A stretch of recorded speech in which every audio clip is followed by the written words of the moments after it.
Hey, welcome back, campers. To avoid questions later, yes, this shirt is from Dr. Horrible's sing-along blog, and I'm growing out my hair, so there will probably be some hats in the next few videos.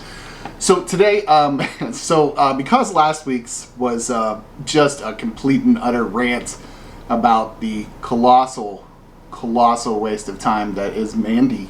I decided this week I would do a movie that I actually thoroughly enjoyed, even though I 100% know I shouldn't.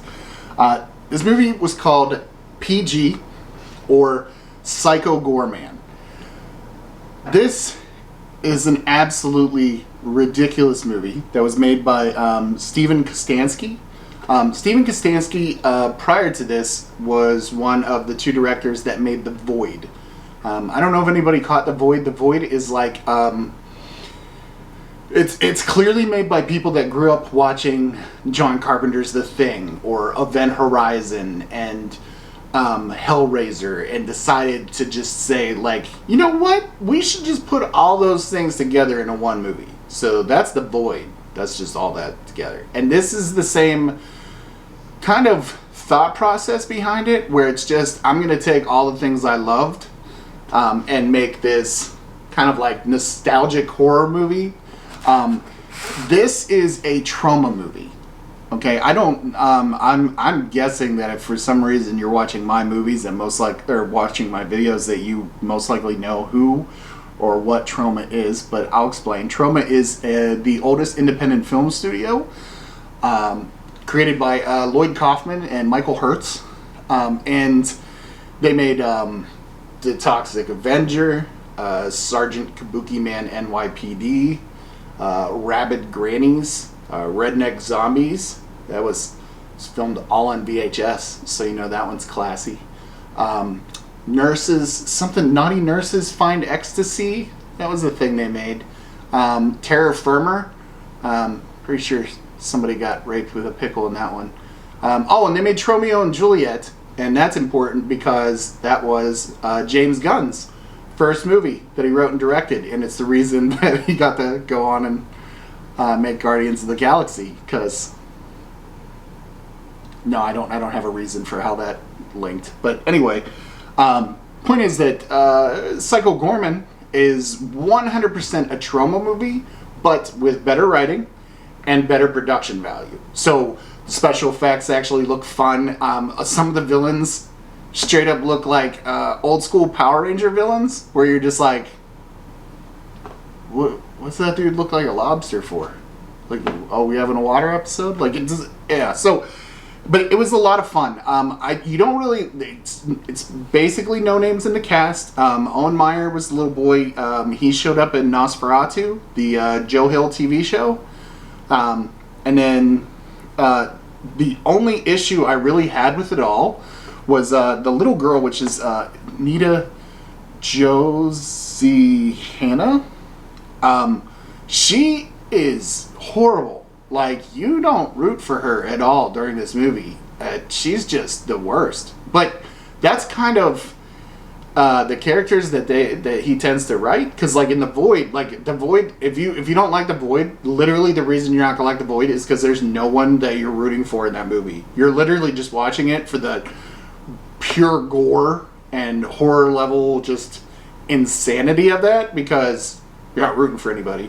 The boy, Owen Meyer, that's in Psycho Goreman, he was, you know, you could root for him, but, like, it's just not, I don't know, he's not the main character, she is, and she's just the worst. But it was a lot of fun to watch. I think the only other person that maybe somebody would recognize was Adam Brooks. He's the guy that plays their dad in there. He was in another Wolf Cop.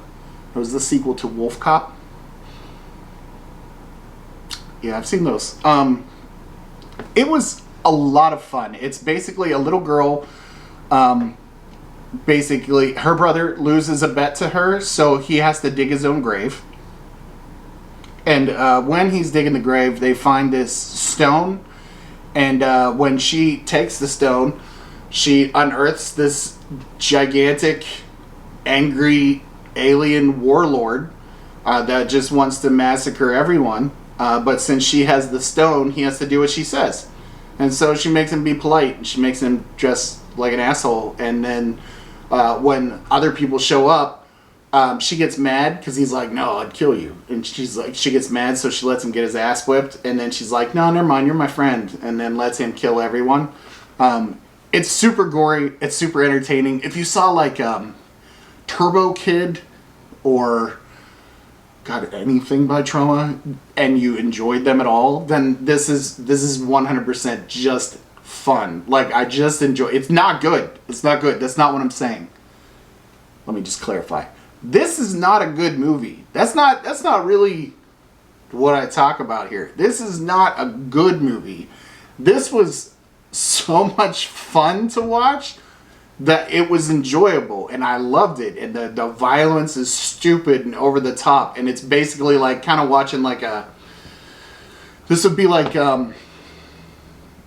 if the Toxic Avenger and Monster Squad got together, because it has the same feels like Monster Squad, Goonies, Super 8, things like that, but it's just a horrible schlockfest Campy Night movie, and it's fun. I liked it. You could do worse than watch this. Oh, and this is a side note, but I found this enjoyable. Every song in the movie is not a real song. If you're paying attention and you listen to it, all of the songs were written for the movie, including the like the TMNT, like Teenage Mutant Ninja Turtle Power, like that stupid ass rap that's in that, or when MC Hammer did the rap for Addams Family, like that. Those things are basically that song type, that weird late 80s, early 90s awkward rap is how the movie ends. And if you watch the credits, the song is so stupid because it basically is a shitty rap that recaps the entire movie that you just watched. And personally, I think it's brilliant. So I think you could do worse than watch this. It's a Shudder original or Shudder exclusive. I don't know which. I didn't actually watch it on Shudder though. I just rented it on Prime because I wanted to watch it early because I saw a preview and was like, it seems like a reasonable waste of time. So anyway, hope you enjoy. Thanks.